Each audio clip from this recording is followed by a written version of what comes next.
Selamat pagi semuanya. Perkenalkan, nama saya Irwani Rasa Mosir. Saya merupakan guru kelas 5 di SD Gremkar 3. Pada kesempatan kali ini saya akan menceritakan kembali hasil yang telah saya baca dengan judul Nyi Roro Kidul, pengarang Yustitia, penerbit Bintang Indonesia Jakarta dengan jumlah halaman 29 halaman. Adapun alasan mengapa saya memilih judul Nyi Roro Kidul sebagai buku yang saya baca, karena buku ini sangat menarik, juga menceritakan tentang Nyi Roro Kidul yang sangat terkenal di pantai selatan. Isi dari buku Nyi Roro Kidul ini menceritakan pada zaman dahulu di daerah Pajajaran terdapat sebuah kerajaan yang dipimpin oleh Prabu Mundiwangi atau Prabu Siliwangi ke-6.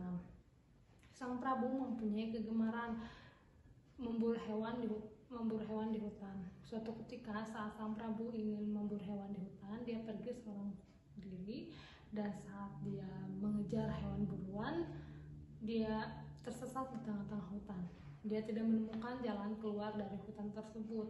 Akhirnya dia merasa sedih dan putus asa. Ketika dia mulai putus asa, dia menemukan wanita cantik di tengah-tengah hutan. Dia pun pergi menghampiri wanita itu dan berkata, "Bolehkah kamu mengantar saya keluar dari hutan ini karena saya tersesat di sini?" Wanita itu pun menjawab, "Baik, saya akan mengantar kamu keluar dari hutan ini, tapi ada satu syarat. Kamu harus tinggal dulu bersama dengan saya untuk beberapa hari ke depan." Akhirnya sang Prabu pun tinggal bersama wanita itu beberapa hari ke depan. Setelah itu, sang Prabu pun mulai menyukai dan mencintai wanita itu. Dia pun memutuskan untuk menikahi wanita itu. Mereka pun akhirnya menikah, dan selang beberapa hari kemudian sang Prabu pun teringat akan kerajaannya di Pajajaran. Dia pun meminta izin sang istri untuk pergi kembali ke kerajaannya. Sang istri pun menyetujui dan mempersilahkan sang Prabu untuk kembali ke kerajaannya. Saat sang Prabu kembali ke kerajaan, dia disambut oleh para rakyatnya. Dan saat itu sang Prabu pun sibuk dan akhirnya melupakan wanita ini atau istrinya. Saat sang Prabu ingin istirahat, tiba-tiba dia mendengar suara tangisan bayi. Dia mencari dari mana asal suara itu. Akhirnya dia menemukan bayi itu di luar kamarnya, dan ketika hendak dia mau memberikan kepada pelayan, tiba-tiba datanglah seorang wanita cantik menyerupai peri.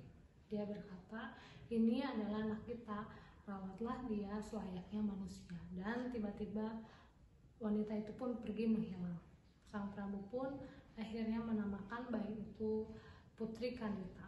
Putri Kandita tumbuh besar menjadi wanita yang baik, cantik, dan tidak sombong. Suatu ketika saat Putri Kandita sudah tumbuh beranjak dewasa, sang Prabu pun memikirkan masa depan kerajaannya karena dia tidak mempunyai anak laki-laki.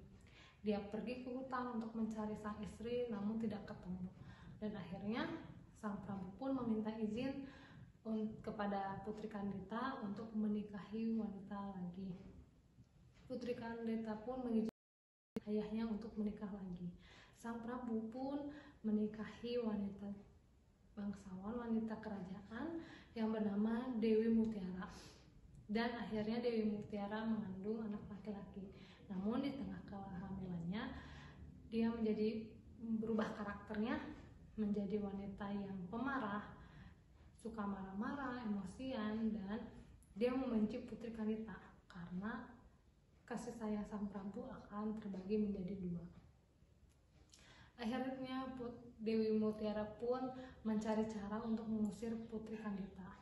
Setelah itu, Dewi Mutiara pun pergi ke hutan untuk menemukan penyihir dan menyihir Putri Kandita menjadi wanita berkudis dan bau. Keesokan harinya, Putri Kandita berubah menjadi wanita berkudis dan bau. Sang Prabu pun pergi mencari tabib untuk menyembuhkan, namun Putri Kandita tidak dapat disembuhkan dengan siapapun. Dewi Mutiara pun berbisik dan menyuruh sang Prabu untuk mengusir Putri Kandita. Dan dengan berat hati, sang Prabu pun mengusir Putri Kandita. Di tengah-tengah perjalanan Putri Kandita, dia mendengar suara bisikan ibunya untuk pergi ke pantai selatan dan menjeburkan diri ke laut. Akhirnya setelah Putri Kandita sampai ke pantai selatan itu, dia menjeburkan diri ke laut, dan seketika itu pun dia berubah menjadi wanita yang sangat cantik dan penyakitnya pun hilang. Sejak saat itulah Putri Kandita memutuskan untuk tinggal, membangun istana, membangun kerajaan di dasar laut. Dan saat itulah Putri Kandita dikenal sebagai Nyi Roro Kidul. Hikmah yang saya dapat dari cerita ini, jadilah orang yang baik hati, tidak membalas kejahatan dengan kejahatan. Lakukan sesuatu dengan bijak, sama seperti Putri Kandita, dia rela pergi, dia rela keluar dari istana untuk kebaikan para rakyatnya. Sekian dari saya, terima kasih.